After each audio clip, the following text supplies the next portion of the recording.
Hey there fellow spellslingers, it's Blue here at Blueberries Games, and today's video will be my upgrade guide for the Wilds of Eldraine Fae Dominion Commander Precon. Before I get to today's video, I want to first take a moment to let you know that if you'd like to help support my channel, you can do so in the following ways. Like this video, subscribe to the channel, share any of my content on your socials so other people can discover it, and or watch some of my many other videos yourself. In addition to that, if you're interested in ways that you can help support my channel monetarily, please read the description of this video, and there you will find a myriad of options for what you can do to help me keep this channel going. Anything that you can do to help is greatly appreciated, and I thank you for it. Now with that out of the way, let's begin. As is always the case when I do these guides, I will show you the cards that I would recommend removing first, and then I'll show you the ones that I would add back in to help make this deck play a little better. As I said at the end of the unboxing video, I think this is a pretty decent deck. Since most fairies inherently have flying, you eliminate one of the weaknesses that most Kindred decks can run into. This also gives you a small advantage over a lot of other combat-based strategies because their lack of flying essentially ends up meaning that your fairies will be unblockable. Where the fairies fall short though, is that they tend to be smaller for the same mana cost, and they have fewer lords to buff their stats.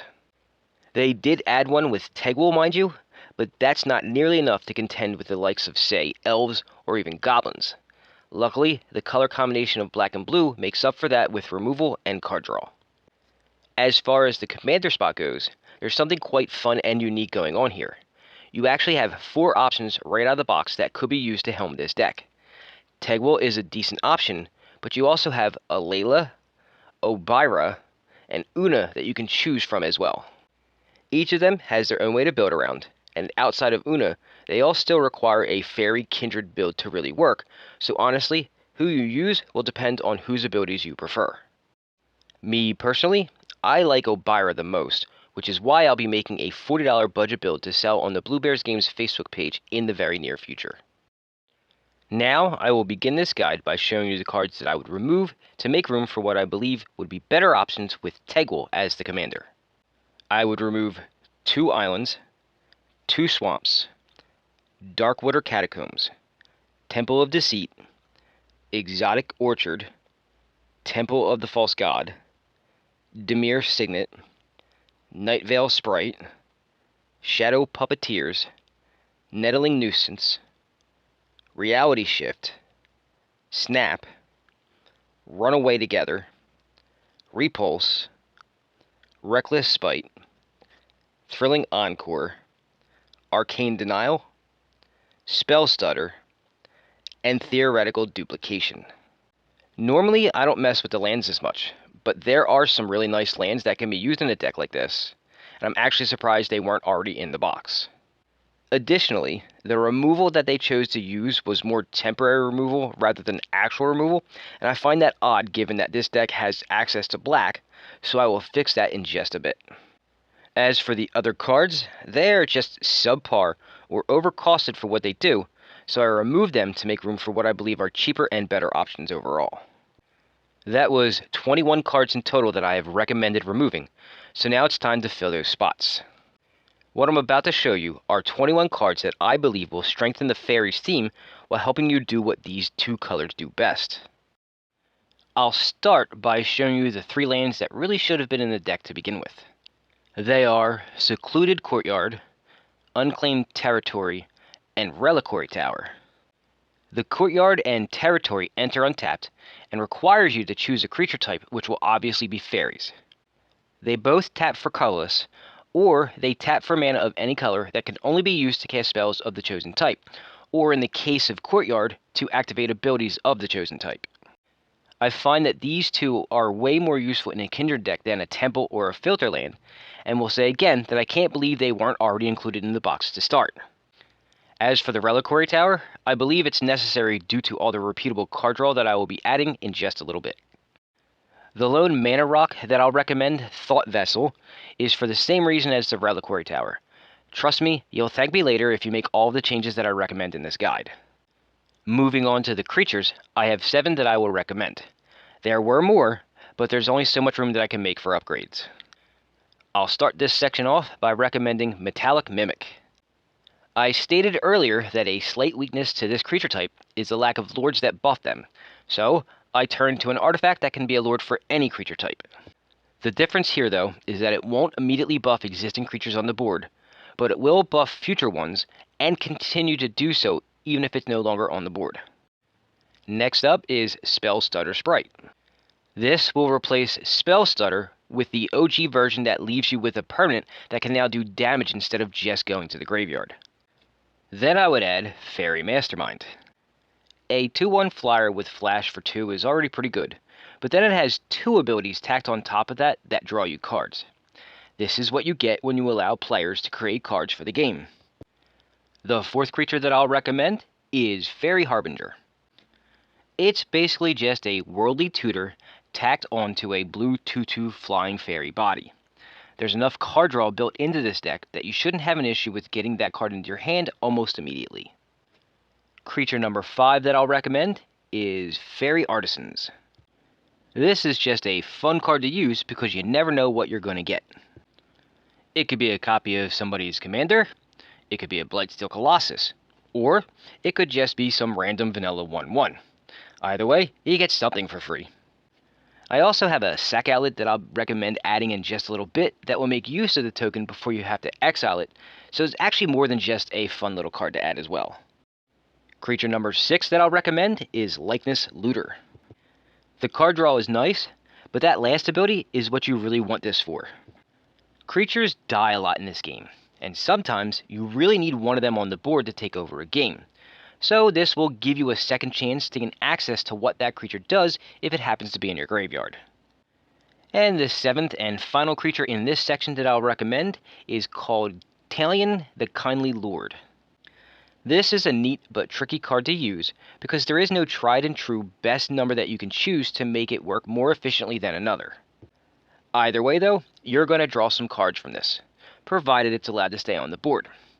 Oh, and the bonus is that it can also drain some life points off of your opponents in the process. This could also possibly be a fun commander choice, but in its own build and not a fairy kindred build. A clones build maybe, but not a fairy one. The lone enchantment that I'll recommend is also one of my favorite cards ever printed, Bitter Blossom. I'm willing to bet that if this precon was from a master set, this would have been included in the box.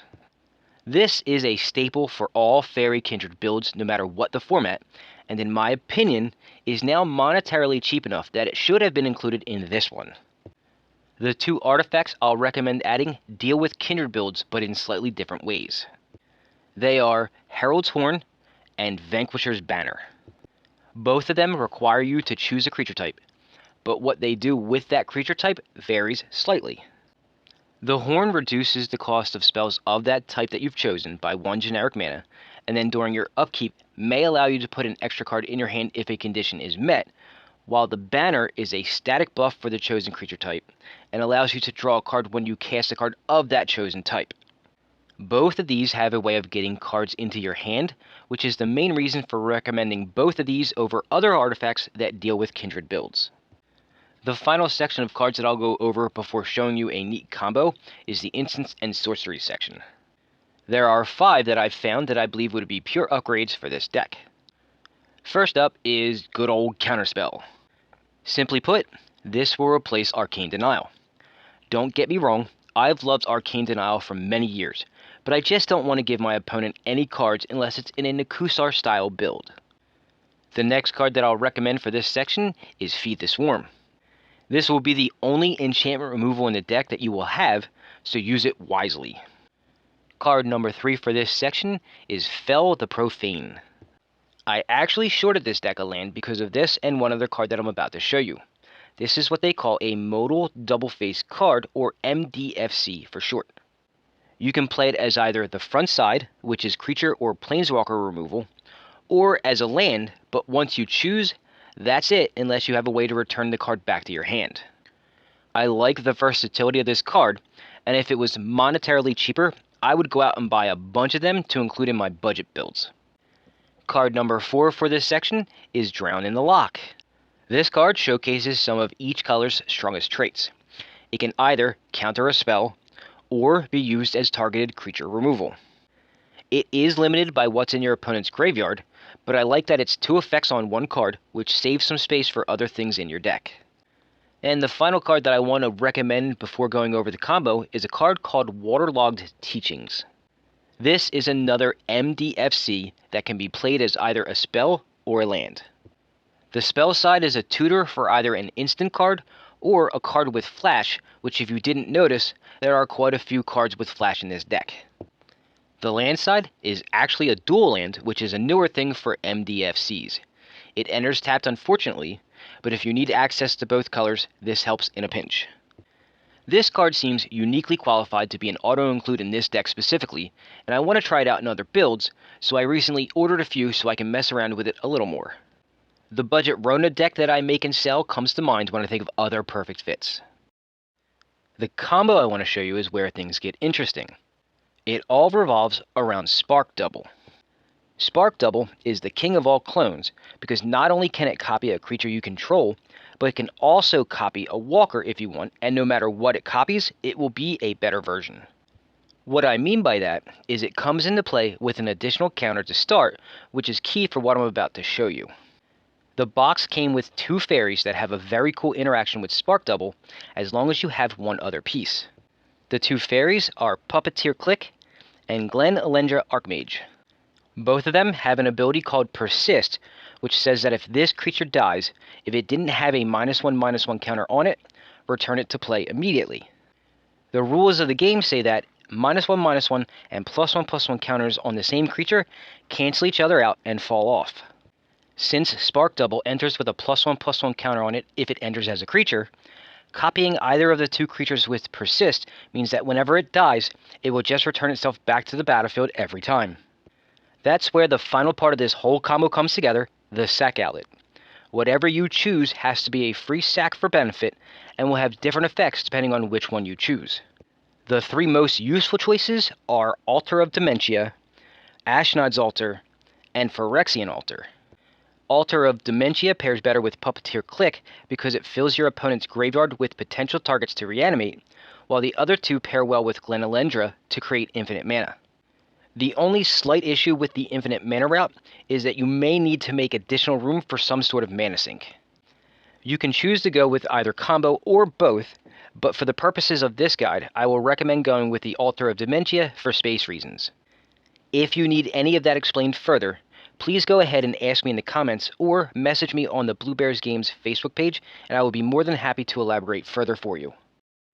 And there you have it, folks, my upgrade guide for the Wilds of Eldraine Fae Dominion Commander Precon. While everything that I just showed you might not make this Precon a top-tier deck, it will make it better overall and a hell of a lot more fun to play. If I didn't already have a Dimir Kindred zombie deck for my personal commander selection, this would absolutely be the starting point for my next build. Out of the box, it's pretty good, and with the upgrade suggestions that I just went over, this would be so much fun to play regularly. Just because I won't be making one for myself, though, doesn't mean I won't be sharing the love. I will be making a budget Fairy Commander deck available on the Blue Bears Game Facebook page in the coming weeks, so stay tuned for that.